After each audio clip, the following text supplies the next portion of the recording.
And so in other open border news, I covered this morning. Secret U.S.-Canada border deal hides GMO takeover.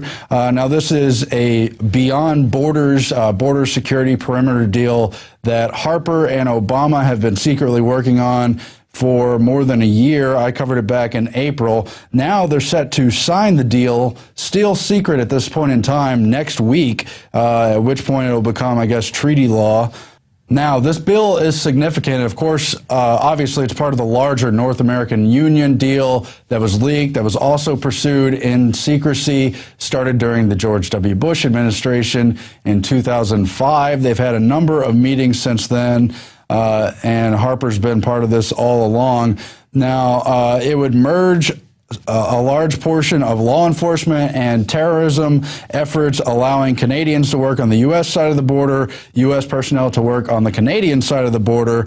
It would also up and legitimize biometric checks at the border, and it would justify surveillance, quote, track everyone coming and leaving Canada by air, land, and sea, giving that power to the United States authorities. But there's more to this secret agreement, and the parts that are known about it because it was leaked to the press. We currently don't know everything about this 32-point border perimeter plan. What's lying in plain sight here is that they also plan to, quote, streamline and harmonize regulations in the automotive and food sectors. Now, this is very significant, especially the food sector portion, because it would probably, most likely, many observers believe, open up Canada to a total assault from the biotechnology companies, Monsanto chief among them.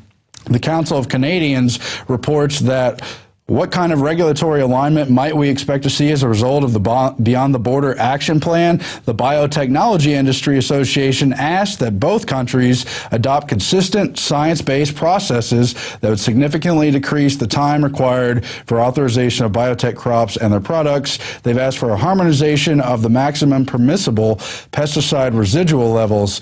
And again, many Canadians, farmers, and activists among them have successfully repelled a lot of Monsanto's biotech products from being introduced into the company. They fought back against bovine growth hormone, GM alfalfa, and have gotten an investigation into the pesticides. But the biggest pushback was against GM wheat, one of Canada's biggest exports, and that victory came at the hand of the Canadian Wheat Board, which, by the way, was just dismantled earlier this week in time for the Trans-Pacific Pact trade talks.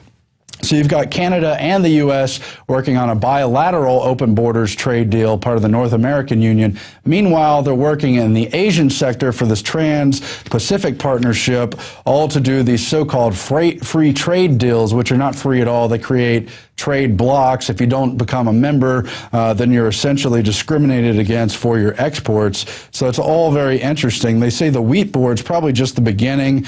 They're going to go after the dairy and egg boards as well. They won't be satisfied until Viterra and Cargill and Monsanto control every bit of farmland in this country. That's a statement from Member of Parliament Romeo Saganash.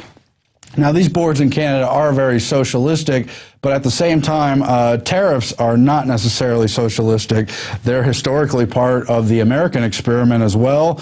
Makes sense, but it's something all this free trade and globalization has sought to do away with or significantly limit. And one more thing about GMO introduction in Canada is the other issue of low-level presence of GM contamination. They are also separately seeking to legitimize the export of crops which are genetically modified and banned in certain countries, such as places in Europe, where they will not accept these crops. They're now trying to pressure them to accept low-level contaminated GMO crops, a dangerous, slippery slope towards total introduction of GM crops. Right now, by the way, there's about 30 commercial GM crops. By 2015, a European Commission study estimates there will be more than 120 GMO crops, something to keep an eye on.